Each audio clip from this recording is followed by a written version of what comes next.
نحمدہ ونصلی ونسلم علی رسولہ الکریم اما بعد فاعوذ باللہ من الشیطان الرجیم بسم اللہ الرحمن الرحیم تبت یدا ابی لہب وتب، ابو لہب کے دونوں ہاتھ تباہ ہوں اور وہ خود بھی ہلاک ہو۔ ابو لہب کا اصل نام عبد العزیٰ تھا اور رسول اللہ صلی اللہ علیہ وسلم کا سب سے بڑا حقیقی چچا تھا۔ نہایت ہی حسین و جمیل تھا، رنگ سرخ سفید چمکتا تھا، اسی لیے ان کی کنیت ابو لہب مشہور ہوئی، یعنی شعلے جیسا۔ مالدار تھا لیکن بخیل تھا۔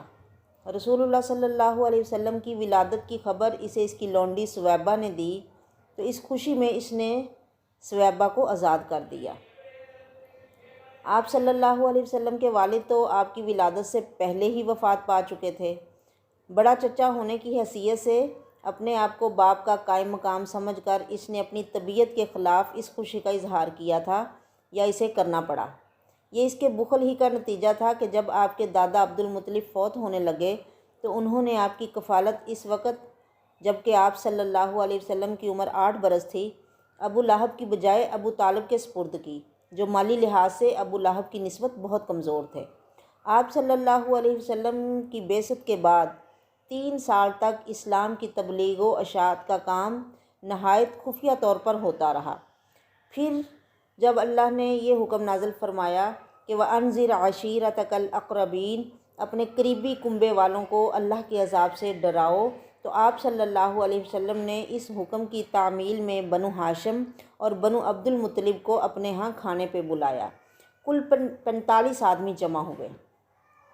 آپ صلی اللہ علیہ وسلم نے ان کے سامنے لا الہ الا اللہ کی دعوت پیش کی تو ابو لہب جھٹ سے بول اٹھا، دیکھو یہ سب حضرات تمہارے چچا یا چچا زاد بھائی ہیں، نادانی چھوڑ دو اور یہ سمجھ لو کہ تمہارا خاندان سارے عرب کے مقابلے کی جرت نہیں رکھتا اور میں سب سے زیادہ حقدار ہوں کہ تمہیں پکڑ لوں۔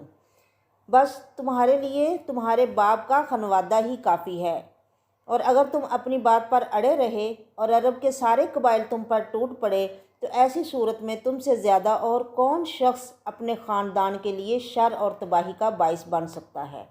ابو لہب کی یہ تلخ اور ترش باتیں سننے کے بعد آپ صلی اللہ علیہ وسلم نے خاموشی اختیار کر لی اور دوسرے لوگ بھی اٹھ کر اپنے اپنے گھروں کو چلے گئے۔ کچھ دنوں بعد آپ صلی اللہ علیہ وسلم نے دوبارہ اپنے قرابت داروں کو مدعو کیا اور اپنی دعوت ذرا کھل کے پیش کی، جس کے نتیجے میں آپ کے چھوٹے چچا ابو طالب نے کھل کر آپ کی حمایت کا اعلان کر دیا، مگر ساتھ ہی یہ بھی کہہ دیا کہ میں ذاتی طور پر عبد المطلب کا دین چھوڑنے کو تیار نہیں۔ ابو طالب کی اس حمیت کے جواب میں ابو لہب کہنے لگا، خدا کی قسم، یعنی یہ توحید کی دعوت برائی ہے، لہٰذا محمد صلی اللہ علیہ وسلم کے ہاتھ دوسروں سے پہلے تم خود ہی پکڑ لو۔ اس کے جواب میں ابو طالب نے کہا، اللہ کی قسم، جب تک جان میں جان ہے ہم اس کی حفاظت کرتے رہیں گے۔ اس دوسری دعوت کا اتنا فائدہ ضرور ہوا کہ آپ صلی اللہ علیہ وسلم کو یقین ہو گیا کہ معززین بنو ہاشم میں کم از کم ایک آدمی یعنی ابو طالب ایسے ہیں جس کی حمایت پر اعتماد کیا جا سکتا ہے۔ اس کے بعد آپ صلی اللہ علیہ وسلم نے ایک تیسرا جرأت مندانہ قدم اٹھایا۔ ایک دن آپ کوہ صفا پہ چڑھ گئے اور ایک فریادی کی طرح واہ صباحا کی آواز لگائی اور قریش کے ایک ایک قبیلے کا نام لے کر پکارا اور کہا، اے بنی فہر، اے بنی عدی، اے بنی کعب۔ ان کے نام لے لے کے آپ نے ان لوگوں کو اپنے پاس اکٹھا کیا۔ وہ لوگ اکٹھے ہوئے اور جو نہ پہنچ سکا اس نے اپنا نمائندہ بھیج دیا۔ آپ صلی اللہ علیہ وسلم ایک اونچی جگہ پہ کھڑے ہو گئے اور لوگوں سے پوچھا، اگر میں محمد تم سے یہ کہوں کہ اس پہاڑی کے اس پار ایک لشکر جمع ہو رہا ہے جو تم پر حملہ کرنے والا ہے تو کیا تم میری بات مان لو گے؟ سب نے ایک زبان ہو کر کہا، ہاں، اس لیے کہ آپ صلی اللہ علیہ وسلم کے متعلق ہمارا ہمیشہ سچ ہی کا تجربہ رہا ہے۔ آپ صلی اللہ علیہ وسلم نے فرمایا، اچھا تو سن لو کہ میں تمہیں ایک سخت عذاب سے خبردار کرنے کے لیے بھیجا گیا ہوں، لہٰذا تم اپنے آپ کو جہنم سے بچاؤ، میں تمہیں اللہ سے بچانے کا کچھ اختیار نہیں رکھتا۔ آپ صلی اللہ علیہ وسلم ابھی اتنا ہی کہہ پائے تھے کہ ابو لہب یکدم بھڑک اٹھا اور کہنے لگا، تباً لکا سائر الیوم الہٰذا جمعتنا، سارا دن تم پر ہلاکت ہو، کیا اس بات کے لیے تو نے ہمیں جمع کیا تھا؟ اگرچہ ابو لہب کی اس بدتمیزی کی وجہ سے یہ اجتماع کچھ نتیجہ خیز ثابت نہ ہوا، تاہم اس کا یہ فائدہ ضرور ہوا کہ آپ صلی اللہ علیہ وسلم نے اللہ کے ارشاد کے مطابق اپنے پورے قبیلے کو اپنی دعوت سے آگاہ کر دیا، اور آپ کی یہ پکار مکہ کے ایک ایک فرد تک پہنچ گئی۔ اور ابو لہب کی بدخلقی اور گستاخی کے جواب میں اللہ نے یہ صورت نازل فرمائی کہ تبت، کٹ جائیں یا تباہ ہو جائیں یا ٹوٹ جائیں، یدا، دونوں ہاتھ، ابو لہب کے، و تبا، اور وہ خود بھی ہلاک ہو یا وہ برباد ہو۔ ما اغنا عنہ مالہ وما کسب، نہ کام آیا، ما نہیں، اغنا کام آیا، عنہ اس کے، مالہ اس کا مال، وما کسب اور جو بھی اس نے کمایا۔ اب سوال یہ پیدا ہوتا ہے کہ نبی صلی اللہ علیہ وسلم کے دشمن تو اور بھی بہت تھے، بلکہ ابو لہب سے بھی زیادہ تھے، تو ان تمام دشمنوں میں صرف ابو لہب کا ہی قرآن میں کیوں نام لے کر ذکر کیا گیا؟ تو اس کی دو وجہ بیان کی جاتی ہیں۔ پہلی یہ کہ عرب میں کوئی باقاعدہ حکومت تو تھی نہیں جہاں فریاد کی جا سکے، صرف قبائلی حمیت ہی تھی جو ایسے اوقات میں کام آتی تھی۔ مظلوم شخص فوراً اپنے قبیلے کی داد رسی کے لیے پکارتا اور پورا قبیلہ اس کی حمایت میں اٹھ کھڑا ہوتا، اس لیے ان کو اضطراراً بھی صلہ رحمی کا لحاظ رکھنا پڑتا تھا۔ پر ابو لہب وہ واحد شخص ہے جس نے اس دور کے واجب الاحترام قانون کو توڑ کر آپ کی صلی اللہ علیہ وسلم کی مخالفت کی۔ اس کے علاوہ جب بنو ہاشم اور بنو مطلب کو معاشرتی بائیکاٹ کی وجہ سے شیب ابی طالب میں محصور ہونا پڑا تھا، تو اس وقت بھی ابو لہب نے اپنے قبیلے کا ساتھ نہیں دیا۔ اور یہ سب کو پتہ ہے کہ شیب ابی طالب کے محصورین میں بہت سے ایسے لوگ بھی شامل تھے جو آپ صلی اللہ علیہ وسلم پر ایمان نہیں لائے تھے، تاہم صرف قبائلی حمیت کی بنا پر انہوں نے سب تکلیفیں گوارا کی اور اس قانون کا احترام کیا جو ان کے وہاں موجود تھا۔ یہاں تک کہ آپ کے چھوٹے چچا ابو طالب نے آپ کی حفاظت کے لیے زندگی بھر قریش مکہ کی مخالفت مول لی، حالانکہ آخری دم تک وہ ایمان نہیں لائے، لیکن آپ کی حفاظت میں انہوں نے کبھی کوئی کسر نہیں چھوڑی۔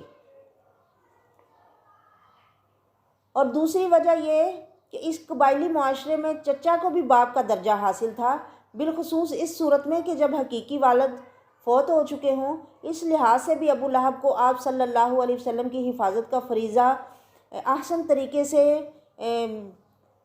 ادا کرنا چاہیے تھا، لیکن وہ یعنی ایمان لاتا یا نہ لاتا، اسے چاہیے تھا کہ وہ آپ کے پیچھے کھڑا ہوتا اور آپ کی حفاظت کرتا، مگر وہ آپ کی حفاظت کی بجائے بغض اور عناد میں اتنا آگے نکل گیا کہ اس کا شمار آپ صلی اللہ علیہ وسلم کے صف اول کے دشمنوں میں ہونے لگا۔ اس نے کوہ صفا پر جس بدخلقی اور گستاخی کا مظاہرہ کیا، اس پر آپ کے خاموش رہنے کی وجہ بھی یہی تھی کہ معاشرتی سطح پر ابو لہب آپ صلی اللہ علیہ وسلم کے باپ کے مقام پر تھا، اور باپ ہونے کے ادب کا تقاضا یہی تھا کہ آپ خاموش رہتے، لہٰذا اس کی اس بدتمیزی کا جواب نبی علیہ السلام نے نہیں دیا، بلکہ خود اللہ نے اس کا نام لے کر دیا کہ تبت یدا ابی لہب، اس کے دونوں ہاتھ ٹوٹ جائیں۔ یہ جسمانی اعتبار سے نہیں تھا، بلکہ یہ یعنی بد دعا کی طرح کے کلمات تھے جو ناراضگی اور خفگی کے موقع پہ بولے جاتے ہیں۔ پھر فرمایا ما اغنی عنہ مالہ وما کسب، اس کا مال اور اس کی کوئی کمائی اس کے کسی کام نہ آئی، یعنی اس کا کوئی عمل بھی اس کے کام نہ آیا۔ مال کی ہوس اور بخل مل کر ایک تیسری صفت پیدا کرتے ہیں، اور وہ ہے بزدلی۔ جب جنگ بدر کے لیے یعنی اعلان ہوا کہ لوگ آئیں جنگ بدر میں شامل ہونے کے لیے، تو ابو لہب اس سے فرار کی راہیں سوچنے لگا۔ ایک شخص سے اس نے 4000 درہم قرضہ لینا تھا، جس کے ملنے کی سے کوئی توقع نہ تھی۔ کیونکہ وہ شخص غریب تھا، ابو لہب نے اس سے سودا بازی کی کہ وہ اگر اس کی جگہ جنگ بدر میں شریک ہو جائے تو وہ اس سے اپنے قرض کا مطالبہ نہیں کرے گا۔ اس طرح ابو لہب نے ایک تیر سے دو شکار کیے، ڈوبے ہوئے قرضے کی وصولی بھی ہو گئی اور جنگ سے بچاؤ کا مقصد بھی حاصل ہو گیا۔ جنگ بدر میں قریشیوں کو جب شکست فاش ہوئی تو یہ سن کر اسے اتنا صدمہ ہوا کہ بیمار پڑ گیا۔ 7ویں دن یہ بیماری چیچک کی شکل اختیار کر گئی تو اسے اپنی ساری عمر کی کمائی برباد ہوتی نظر آنے لگی، کیونکہ اب اسے اپنی موت کا یقین ہو چکا تھا۔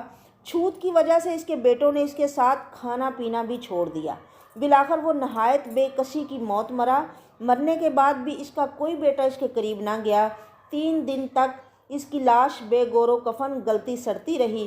پھر جب لوگوں نے اس کے بیٹوں کو طعنے دینے شروع کیے تو انہوں نے ایک حبشی کو کچھ معاوضہ دے کر ایک گڑھا کھود کر اس لاش کو وہاں دھکیل دیا اور اوپر سے مٹی ڈال دی یا پتھر وغیرہ دور سے ہی پھینک کر لاش کو چھپانے لگے۔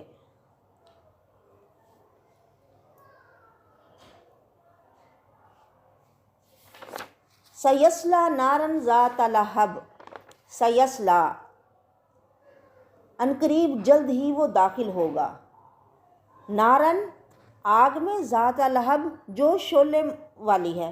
پہلے اس کا سرخ سفید رنگ ہونے کی وجہ سے اسے ابو لہب کہا جاتا تھا یا شوخ طبیعت ہونے کی وجہ سے، پھر وہ بالآخر شعلوں والی آگ میں چلا گیا اور حقیقتاً ابو لہب بن گیا۔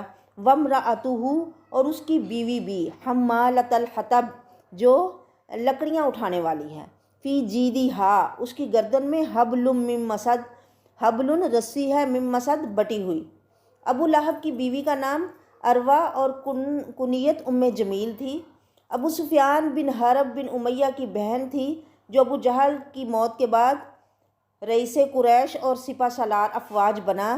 رسول صلی اللہ علیہ وسلم کی دشمنی میں یہ عورت بھی اپنے خامن سے کسی صورت کم نہ تھی۔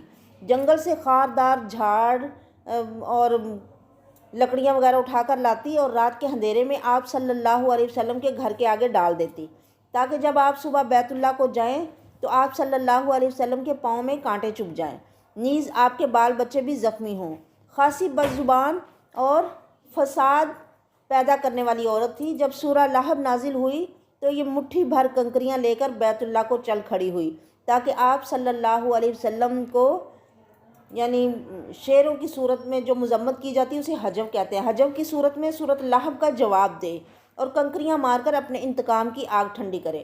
اتفاق کی بات کہ اسے اللہ کے رسول نظر ہی نہ آئے۔ سیدنا ابو بکر سے کہنے لگی، تمہارا ساتھی کدھر ہے؟ سنا ہے وہ میری حجب کرتا ہے۔